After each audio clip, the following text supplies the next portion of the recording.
Welcome back, everyone. This is MandoAllDay, back with another video. And in this video, we're going to be taking a look at Batman 89, the hardcover. As always, we're going to be talking about a little bit of the story, the art, and if it's worth your purchase or not. Before we get started, make sure you hit the subscribe button and support channel to keep up to date and watch videos like this. So, let's take a look at the front of the dust jacket. It's pretty cool art. I really, really like it. The spine, like that. The back, pretty cool. Now let's take a look at underneath the dust jacket, which is similar to the Superman 78, I believe, or 79. It has a VHS tape, which is really, really cool. The spine, right? And the back, which I really, really like. Now, let's talk about the story here. Now, this is similar to the Superman 80, I think it's, no, not 80, 78 or 79. I'll have a link to it, but it's similar to this is a continuation of that particular world.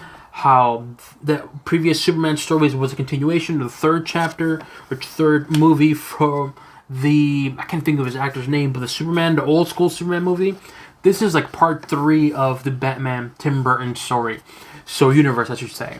And so this story is mainly about, of course, Harvey Dent. He wants to be governor, wants to take over Gotham. He, because in this story, the relationship between the citizens of Gotham and the police force are not very, very good, and they want to basically, Harvey Dent wants to kind of connect that and actually provide, better services for the Gotham City citizens, and as well as arrest Batman. And look, I'll just say it up front, I did not like the story. I'm sorry. I did not like the story at all. The way they portrayed Bruce Wayne is just a douchebag. He's a rich douchebag, and again, the story itself is just whatever, to be honest with you. And like I said, it starts off with, okay, Harvey Dent, he wants to be like mayor. That's fine. He starts pulling people's strings, emotional strings, by saying, you know what, the cops have been harassing us for far too long. They have not done their job. If you vote for me, I will make the change that. I will arrest Batman, yada, yada, yada. And honestly, it just doesn't go anywhere. Like, it just spins his wheels. And there's a lot of cool ideas, but for the most part, I honestly did not give a shit about this book. And that's the downside, because there are some cool references to, like, modern stuff in terms of, like, obviously Batman has a T-Rex, a large penny, the Batmobile, and so forth, and stuff like that, which is cool, and I like it. But that's pretty much it, man. This is a very easy, cheap, and I say cheap, what I'm referring to by that is, like, almost like if there were, the main purpose of this was just, nostalgia. Because it does include Michael Keaton's Batman. And that's what mainly this book is about, just nostalgia. It's telling you all nostalgia, because nothing else really mattered. Like, the first issue or chapter, okay, it's kind of cool. It sets up the story, alright, but it doesn't take anywhere. And then when Harvey Dent turns into Two-Face, I mean, it's there in the back of the cover. Let's be honest, he does turn. It's like, okay, there's no emotion to it. And it's just really there. And to be honest with you, I did not like the story at all. I was just not feeling it, man. The best 2 issues are going to be the last 2, the 5 and 6. Those are the best 2, because it does kind of wrap up everything. It is starting to end the story, which I'm happy. And it does have a twist to it, which is alright, kind of cool and clever. I dig it. But for the most part, though, everything else is just, like I said, is whatever. It just spins its wheels. It just drags on with the whole Harvey Dent, I'm going to do the thing for the people of Gotham. And it's just like, okay, I get it. Keep going with the story. And unfortunately, it takes its time to where I'm like, you know what, I don't give a shit. The way they portray Bruce Wayne, as mentioned, he's kind of an asshole. Like, he doesn't respect Alfred. There's a couple parts where basically Bruce Wayne's telling him, hey, where's my food? Give me my food now. And it's just like, dude, chill. Like, that's not Bruce Wayne. Yeah, he is his butler, but he shows some little respect, and he does that and do that here. And when Harvey Dent comes and appears, there's nothing emotion to it. You're not like, holy crap. It's just kind of like, okay, so. And then when Robin appears, it's kind of cool little story, but again, nothing to where it's like, holy shit.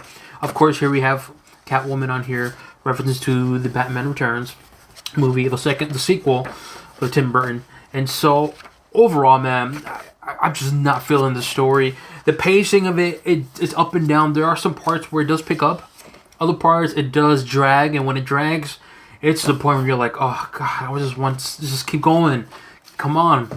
And in terms of the pacing, again, that's just what it is. The art is cool. It's clean looking. There's nothing really special about the art as well, too. And so, overall, like, what would I recommend it? No, man. I wouldn't recommend it. I read this, so you don't read this. Keep that in mind. I read this book, so you don't have to. And I mean that sincerely, man, because I did not like the story. Such a disappointment. When I heard about they were going to make something like this, I was, very questionable. And I saw the art and some of the pages. I was like, dude, this is going to be really cool. But the execution of it, the story is just bland. And again, it's very cheap, but they didn't really take... There's like no creativity in here. They just took a simple premise. Okay, Harvey Dent's going to be the villain. He's going to be Two-Face. He wants to be governor. Something happens. He becomes Two-Face. Done. And then they layer that with nostalgia. Just pure nostalgia. Oh, here is the Batmobile. Here is the motorcycle. Here is Robin. Here is the Penny. Hey, Penny, get it? Here is Batgirl. You know what I mean? Like, stuff like that. It's just to the point where you're like, okay, like, give me some story or something. But there isn't like that, man. And that's what I'm disappointed. So to me, would I recommend it? Absolutely not. I mean, it looks cool. Like, it's a cool thing to have. Maybe if you're a collector, definitely get the book, like a hardcover. Because this is really cool. Like, again, I like the hardcover. The back of it looks cool. Even the book itself looks cool. But I would only maybe purchase it for that if you can get it for like maybe $5 or $10. But for full retail price, no, do not get it. I'm not for me, man. And so to me, this is easily... And I hate to say it because I'm a Batman fan, but to me, Batman 89 is going to be a thumbs down. I hate saying it, but man, such a disappointment. Thumbs down for me for Batman 89. Let me know what you guys think. Have you read this book? Do you plan on reading this book? Leave it in the comment section below. As always, make sure you hit the subscribe button to our support channel to keep up to date and watch videos like this. That concludes an overview of Batman 89 hardcover, and on to the next one.